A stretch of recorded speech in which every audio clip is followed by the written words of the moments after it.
The Hawk lives on. I just wanted to say that Hogan was an absolute legend, a superstar and pretty damn funny.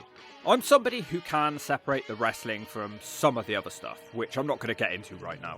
I'm solely talking about the respect I have from the man for a wrestling standpoint, but I do have a proper tribute coming out next week. I wonder if you can guess what it is. Rest in peace, Immortal One. Anyway, bet you didn't expect this video from me. Now, everybody knows my feelings about the NXT TNA Partnership. I said I wouldn't cover TNA again, but I've been bombarded with messages saying if I don't do it, I'm going to have bricks raining down on my house at 3 o'clock in the morning. That's the last thing I want when I got your girl in bed. A giant pile of rubble smashing you in the head. Now, going into this Slammiversary show, there is of course the addition of AJ Styles, which piqued my interest enough to watch it. Is he going to have a match? Is he a new TNA signing? Or will TNA once again let the fans down and have him in a pre-recorded video package?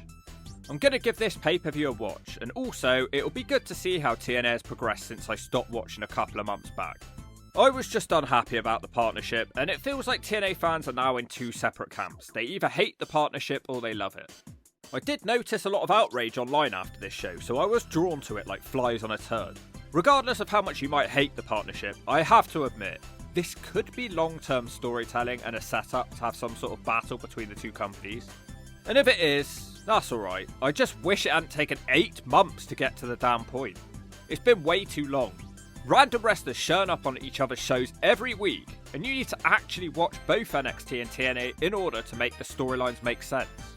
Now, if you are actually going to do some sort of cross-promotional war angle, that'd be interesting and worth a watch. Is it heading that way? It's the 23rd anniversary of TNA, so let's watch Slammiversary and find out if we spray. In the opener, it's Mustafa Ali. Okay, that's surprising, would have thought he'd still be on the cusp of the main event at this point. He's having a match with Cedric Alexander, who comically barges into one of the members of Ali's security team. This is of course a rematch of their famous WrestleMania 2018 match. Well, maybe not so famous, it was bumped to the pre-show. I don't think Ali has ever beaten him. The crowd sound like a herd of seagulls at the seaside circling a pile of gone-off chips. Alexander starts out hitting a couple of Germans on the outside, which causes Ali's Secret Service team to dump in their nappies of anger.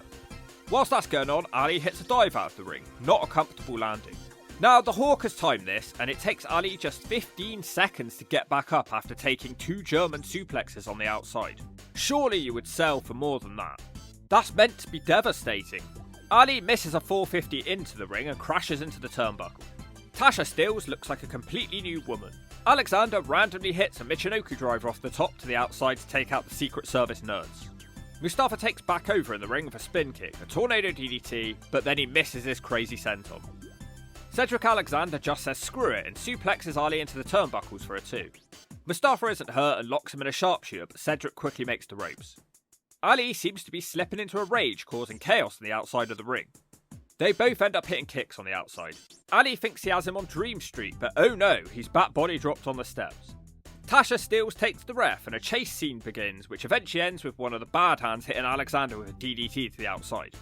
Straight back into the ring and Mustafa Ali hits the 450 finisher. And that is the 3... It's not. He had his head dropped on the outside and 2 seconds later he's hit with a finisher from somebody in the upper card. I'm not buying that he kicks out of that. Tasha Steelz gets ejected from ringside. She looks infinitely better with this glow up. Back to the action and Alexander counters Ali with a cutter. He hits another 2 German suplexes, but this time in the ring, and a big overhead suplex into the corner. That causes the bad hands to swarm the ring. Again, Alexander has the better of them. Cedric hits a Lombard check, which I guess is his finisher, but not anymore because it doesn't finish. Tasha Steelz returns to the chair. She doesn't last long as Alexander gives her a finisher. He shouldn't have bothered because Ali nails a second 450 and this time it is the finish. I enjoyed this one, some nice moves, it was overbooked yeah, and it was a bit too much no-selling for me, but both these guys seem to be at the peak of their powers and the right guy won in the end. This wasn't a TNA NXT matchup by the way, it might feel that way, but Alexander got let go and he's signed by TNA nowadays. Side note, I've been watching this damn show on and off for like a year now, and I still have no idea which commentator is which. They sound too similar, I wish they could show a bit more personality. Joe Hendry is very excited for his world title match tonight. He says he's going to become a 2-time TNA World Champion. 5 people chant, we believe.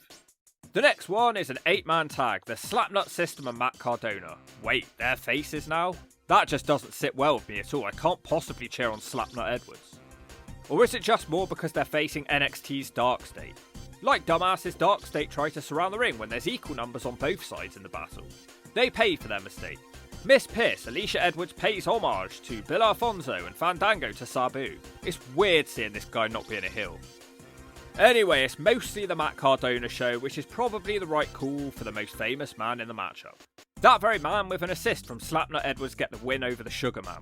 A short match, kind of awkward because these guys just feel like heels still. The women's matches have been discussed a lot online. Tessa Blanchard always gets people talking, but I think for once more of the discussion was about her opponent, Indy Hartwell. Now, she signed with TNA a couple of months back, but due to the other competitors on this show, this really does feel like a WWE vs TNA show because we're 3 matches in and all 3 have had WWE wrestlers or recent releases. We've even got Alicia Fox in Tessa's corner here. Let's see if there's any talking points for this one. Very loud chance of she's a racist in this one, and I don't think they're talking about Indy. Tessa crushes her face on the ring apron and the crowd don't react. If they're not chanting she's a racist, they're in complete silence. One of the quietest crowds I've ever heard. They botch a dragon screw or leg DDT in the corner. Tessa tries to move on quickly. Blanchard controls the action with legwork for a very long time. More racist chants. Hartwell eventually hits a superplex. After a bit, she also hits a diving elbow drop to the back of Tessa. What else we got? Tessa nails a corkscrew dive out of the ring. Indy fights off the buzzsaw and hits a cab driver slam for a 2. Tessa comes back with a tiger bomb. It's still not over. Tessa has crap on her face in this match, but it's not for the first time. Indy drops Tessa on her face for a 2. Tessa somehow lands both a top rope cutter and a magnum, and Indy still kicks out. Blanchard starts jaw-jacking and slapping. Bad mistake because Indy drops her against the ropes and hits a second hurts, don't it, for the 3. This was not a bad match. Not sure what people were complaining about. I think the thing is with Indy, she doesn't have particularly exciting moves. Tessa was the heel, but she was still more exciting. Man, Tessa's TNA return is not going as well as I expected. But it may not be over as Tessa Blanchard is a bad loser / dick. She even slaps the ring girl Gia Miller and messes her face up against the steps. I am told that Gia is an actual wrestler, just not in TNA, so this will be a feud now by the look of it. Are they going to do a Joseph Park or Ali gimmick with her, where she doesn't really know how to wrestle? Anything's possible, I guess. Security carry Tessa away. Now we've got another women's match, which is a bit strange to have 2 in a row. This one will turn out to be one of the biggest talking points on the show. Jacy Jayne represents the NXT girls. For some reason, I don't buy that these 3 will be friends, and she takes on Masha Slamovich. This is going to be a title versus title match. Masha can capture the NXT women's title and Jacy can take the TNA title.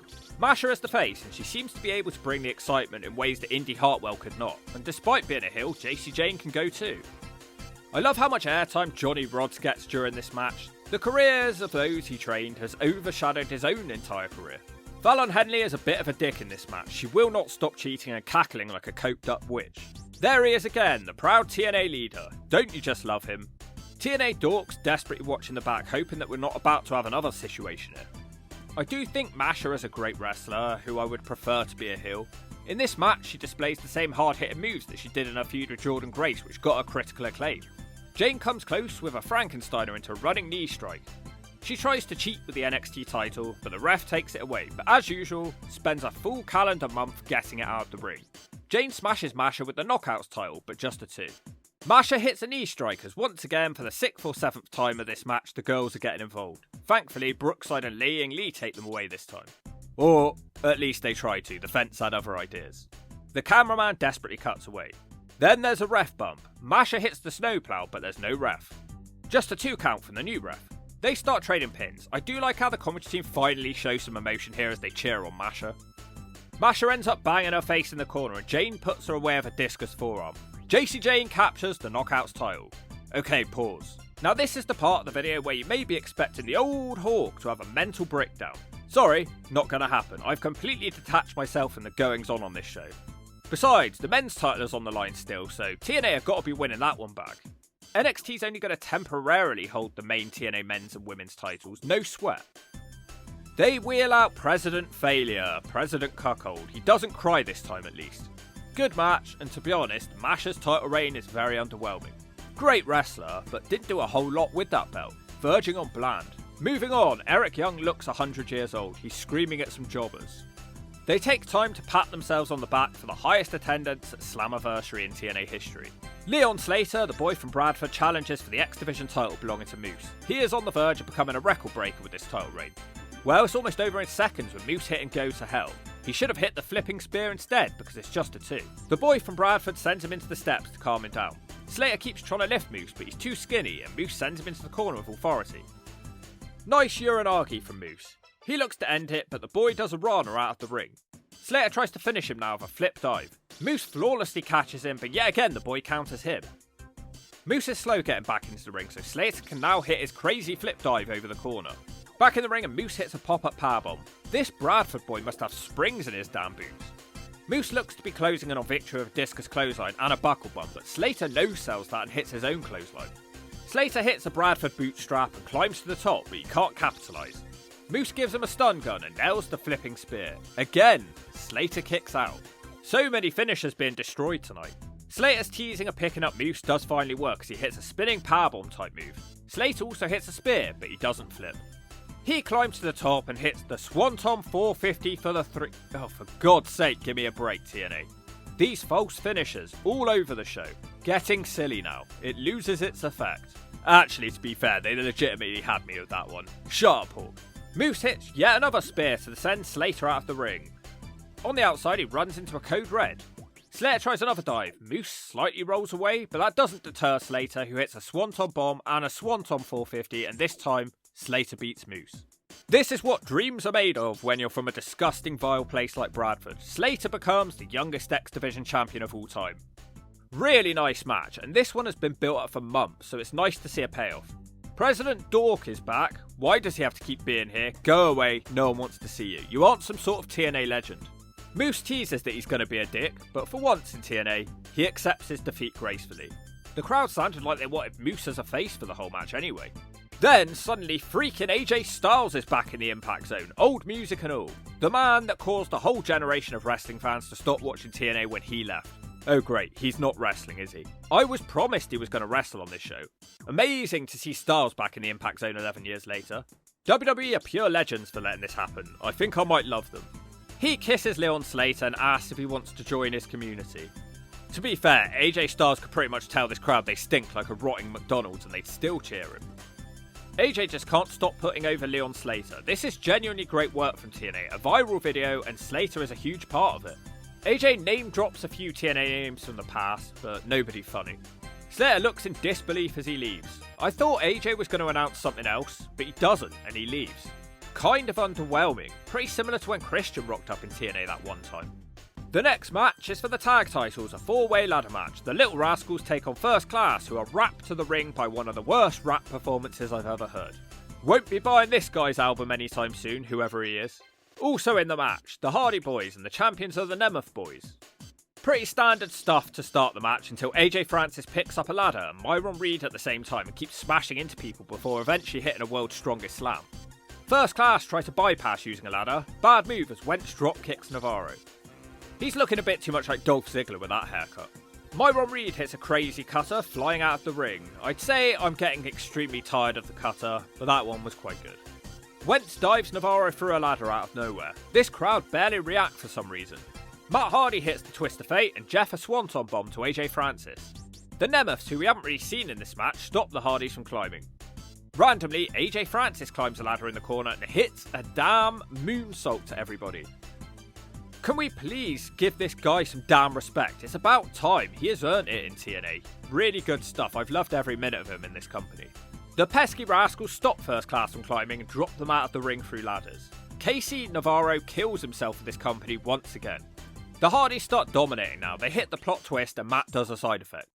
Jeff finishes off the Rascals with a Swanton bomb on top of ladders. Jeff Hardy suddenly starts raising his arms up and a comical ladder falls from the ceiling like a rescue copter. I actually quite like this. This is very unique. Looks difficult to climb though. Jeff is stopped from climbing, but Dolph can't climb the ladder either. The Hardys hit double twists of fate with the Ziggler brothers trapped in chairs. Matt assists his brother to climb, and that's how the match ends. The Hardys are the TNA Tag Team Champions once again. But the excitement isn't over yet because Bully Ray wades out to the ring. He congratulates them and informs them that they're catching up with the Dudleys. He says he wants to give wrestling fans the last great tag team match of all time. What a ringing endorsement for the rest of wrestling. He challenges the Hardys to one final match of Bound for Glory. The crowd keep chanting, "Where's Devon?" I was thinking the same thing. Bully doesn't answer the question and makes the crowd chant, "Get the tables." Then it ends. Kind of a flat ending. I thought Devon was in poor health, not expecting much from that match. Great ladder match though. The main event is a triple threat for the TNA World title. Joe Hendry and Mike Santana are the challengers for NXT Trick Williams' TNA title. The crowd seem to want Santana to win this one, and it's widely expected coming into this one that he's going to win. It's decent enough action and fun. Hendry has it won with a standing ovation when Kaz pulls the referee out of the ring. Even the commentary team scream at Kaz for that one. He's ejected from ringside. The camera misses a Mike Santana dive out of the ring, and the shot of Hendry's dive isn't great either. Santana smashes Hendry with a bunch of moves, but can't get the job done. Hendry comes back with a powerbomb and an attitude adjustment. He even hits the standing ovation, but just the two. As I said, finishers really suck on this show. Mike Santana hits a double spin the block, and Trick Williams steals the pin, and it's over like that. WWE now own both the main women and men's belts. Trick does a lame dance, and it's over. The TNA president smiles and raises Trick's arm. Does anyone else think this guy is supposed to be hated? He has to look like the biggest stooge I've ever seen. Surely he wouldn't choose to look like this on such a big show. It seems deliberate. If you're some big shot, you're not going to look like this scruffy bastard. He's so miserable, and why is he on the show all the time? I call him President Dickhead. That's the show. This has to be leading somewhere, surely. But why would they take so many months to get to the point? I don't know.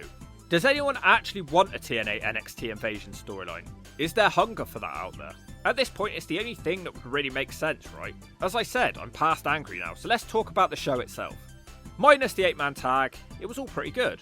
I genuinely enjoyed it. The TNA in-ring product has been very good for a while now. I'd probably go as far as a B overall. And if you don't agree with that, we can climb somewhere tall and I'll make you fall.